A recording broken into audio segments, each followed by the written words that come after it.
Class 10th की worksheet number 12 करेंगे।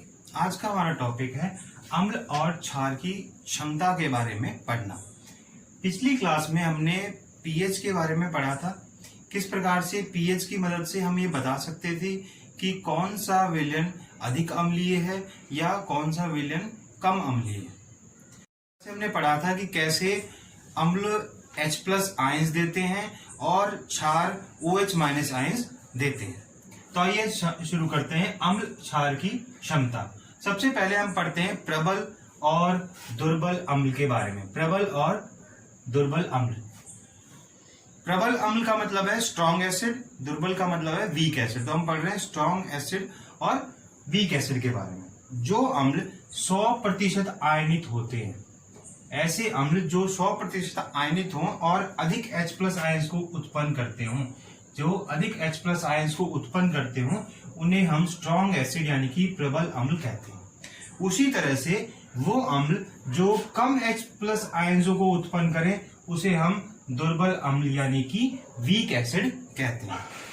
जो पानी में घुलने के बाद अम्ल अधिक H+ आयंस आयनित हों या अधिक H+ आयंस को उत्पन्न करते हों, उन्हें हम प्रबल अम्ल कहेंगे। और जो कम H+ आयंस निकलते हों आयनित होने के बाद, उन्हें हम दुर्बल अम्ल कहते हैं। फिर आता है हमारा प्रबल और दुर्बल क्षार। तो हमने जैसे अम्ल के बारे में पढ़ा था, वैसे ही क्षार के बारे में। जो क्षार 100% आयनित हो और वो अधिक OH- आयंस को उत्पन्न करता हो, उसे हम प्रबल क्षार यानी कि स्ट्रॉन्ग बेस कहेंगे। इसी प्रकार जो क्षार कम OH आयंस को उत्पन्न करता है, उसे हम दुर्बल क्षार यानी कि वीक बेस कहते हैं। तो हमने देख लिया कि कैसे हम प्रबल और दुर्बल बता रहे हैं। हमने H+ आयंस अम्लों के केस में और OH- आयंस क्षार के केस में देखने हैं। यदि H+ आयंस अधिक उत्पन्न हो रहे हैं तो वो प्रबल है, यदि H+ आयंस कम उत्पन्न हो रहे हैं तो वो दुर्बल है। उसी तरीके से क्षार के केस में यदि OH- आयंस अधिक उत्पन्न हो रहे हैं तो वह प्रबल है यानी कि स्ट्रॉन्ग है, और यदि कम हो रहे हैं तो इसका मतलब वो वीक है यानी कि दुर्बल है। आइए अब हम लवणों के प्रकार के बारे में समझें। हमने पिछली क्लास में ये पढ़ा था कि किस प्रकार से अम्ल और क्षार एक दूसरे के साथ अभिक्रिया कर कर लवण और जल का निर्माण करते हैं। तो आज हम देखते हैं कि कैसे प्रबल अम्ल प्रबल क्षार के साथ अभिक्रिया करता है, प्रबल अम्ल दुर्बल क्षार के साथ अभिक्रिया करता है। तो आइए इसको हम समझते हैं।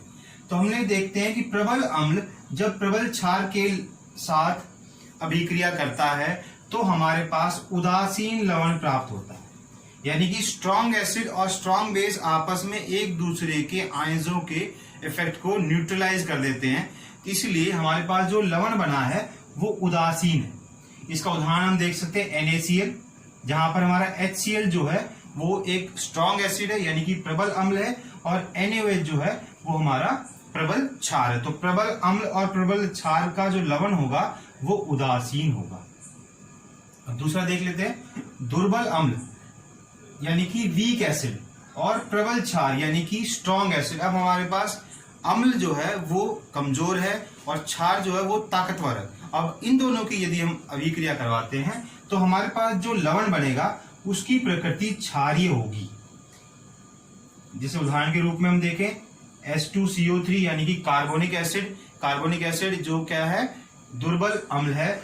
NaOH यानी कि जो प्रबल क्षार है, उनके आपस में अभिक्रिया होने पर हमारे पास मिलता है सोडियम कार्बोनेट। ये जो लवण है इसकी प्रकृति क्षारीय है।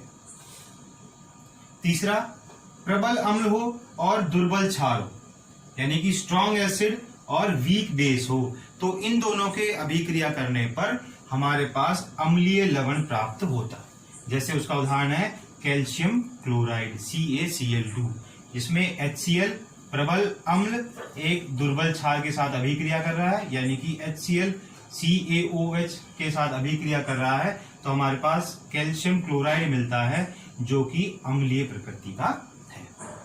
इसके बाद हम दुर्बल अम्ल और दुर्बल क्षार की अभिक्रिया करवाएं, यानी कि वीक एसिड और वीक बेस, यानी कि दोनों अम्ल और क्षार दोनों के दोनों क्या है, कमजोर प्रवृत्ति है। तो उनकी लवण कैसे होंगे? उदासीन। इसका उदाहरण देख ले, अमोनियम कार्बोनेट कैसे? कार्बोनिक एसिड और अमोनिया जब आपस में अभिक्रिया करेंगे तो उसका जो लवण होगा अमोनियम कार्बोनेट वो उदासीन प्रकृति का होगा।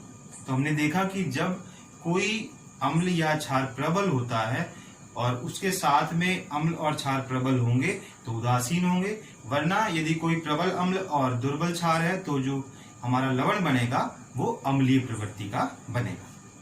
आइए अब हम पीएच के महत्व को समझते हैं। पिछली क्लास में हमने पीएच के बारे में पढ़ा भी था। पीएच का मान 0 से 14 तक था, जिसमें हमने देखा था 0 से 7 तक, यानी कि 7 से जब हम कम जाएं 6, 5, 4, 3, 2, 1, 0 तो वहां पर अम्लीय प्रकृति बढ़ती चली जाती है। उसी तरह से 7 जो है वो उदासीन होता है और 7 से ऊपर क्षारीय, 7, 8, 9, 10, 11, 12, 13, 14 तक क्षारीय जो प्रवृत्ति है वो लगातार बढ़ती चली जाती है।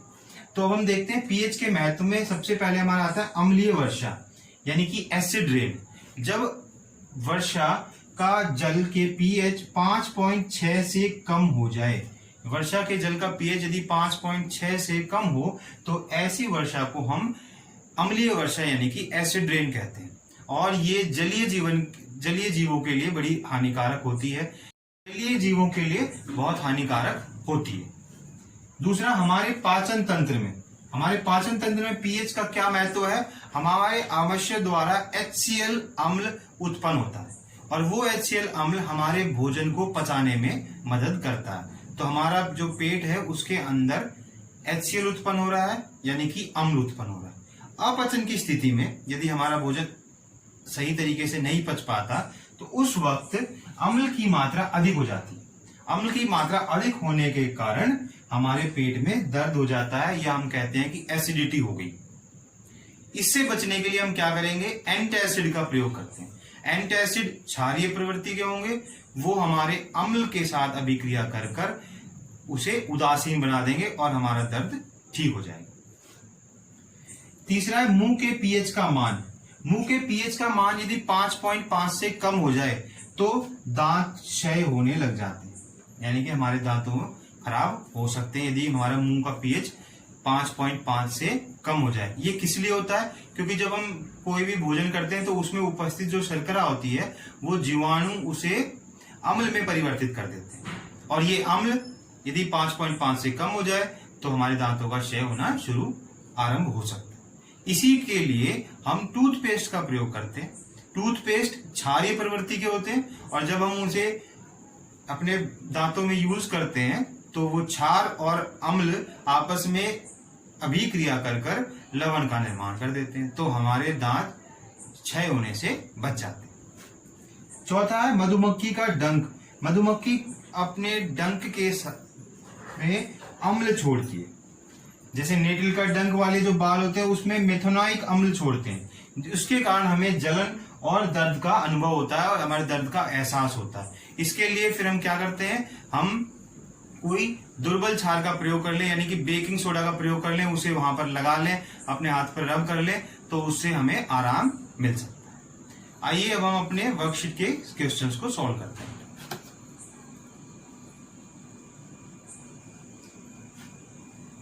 पहला हमारा प्रश्न है, प्रत्येक लवण को अम्लीय, क्षारीय एवं उदासीन रूप में पहचानिए। तो हमें पहला दे रखा है KCl। KCl जो है वो HCl प्लस KOH से मिलकर बना है। HCl और KOH दोनों प्रबल अम्ल और प्रबल क्षार हैं। इन दोनों के मिलने से हमारे पास लवण बनता है KCl। इसीलिए क्योंकि HCl और KOH दोनों प्रबल हैं तो हमारा जो KCl बना है यानी कि लवण बना है वो उदासीन प्रवृत्ति का होगा। दूसरा हमारा है NaNO3। NaNO3 हमारा NaOH प्लस HNO3 से मिलकर बना हुआ है। ये दोनों स्ट्रॉन्ग एसिड, स्ट्रॉन्ग बेस हैं। इन दोनों के मिलने की वजह से लवण उदासीन प्रकृति का बनेगा। तीसरा है NH4 यानी कि ammonium sulphate. Ammonium sulphate strong acid H2SO4 plus weak base NH3 से मिलकर बना हुआ। यदि हमारा एसिड स्ट्रांग है यानी कि अम्ल प्रबल है, क्षार कमजोर है, तो इसका मतलब हमारा जो लवण होगा वो अम्लीय लवण बनेगा।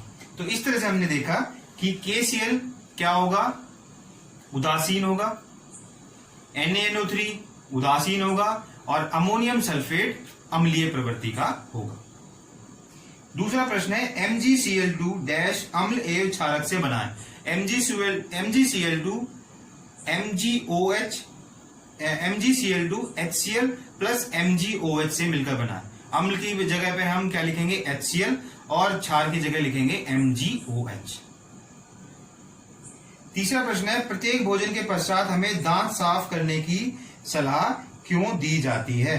तो हमने देखा कि हमें खाना खाने पर खाने में उपस्थित शर्करा जीवाणुओं के द्वारा अम्ल में परिवर्तित कर दी जाती है और उसका अम्ल यदि 5.5 से कम हो जाए तो हमारे दांतों का क्षय होने का या दांतों का क्षय हो सकता है या उसका आरंभ हो सकता है। तो उसे उस एसिडिक इफेक्ट को यानी कि उस अम्लीय प्रवृत्ति को कम करने के लिए हम टूथपेस्ट का प्रयोग करते हैं और रात को सोते वक्त सोने से पहले या उठने के बाद हम ब्रश इसलिए करते हैं ताकि वो क्षार उस अम्ल के साथ अभिक्रिया कर लवण का निर्माण कर दे, यानी कि हमारे मुंह से एसिडिक नेचर जो है वो कम हो सके ताकि हमारे दांतों का क्षय ना हो।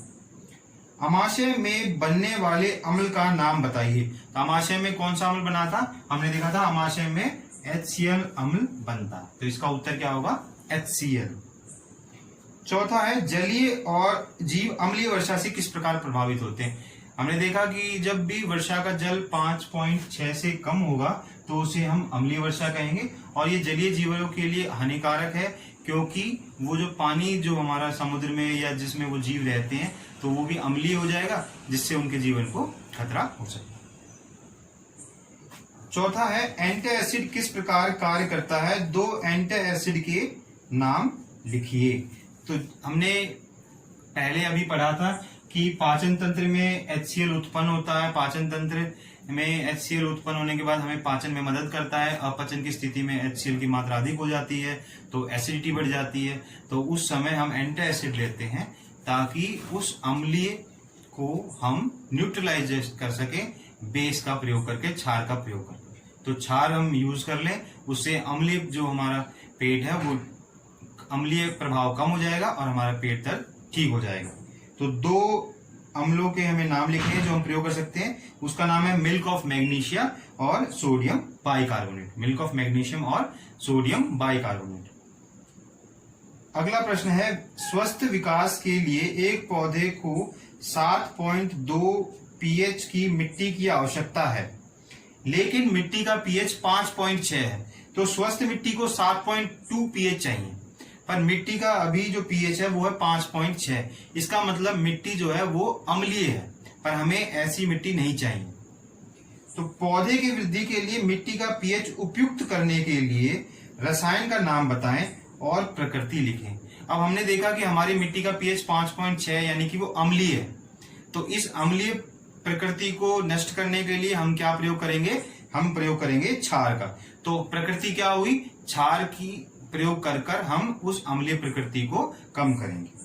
इसके बाद उसके रसायन का नाम लिखें। तो कैल्शियम कार्बोनेट का हम प्रयोग कर सकते हैं। कैल्शियम कार्बोनेट का प्रयोग कर हम अपनी मिट्टी की अम्लीय प्रकृति को खत्म कर सकते हैं।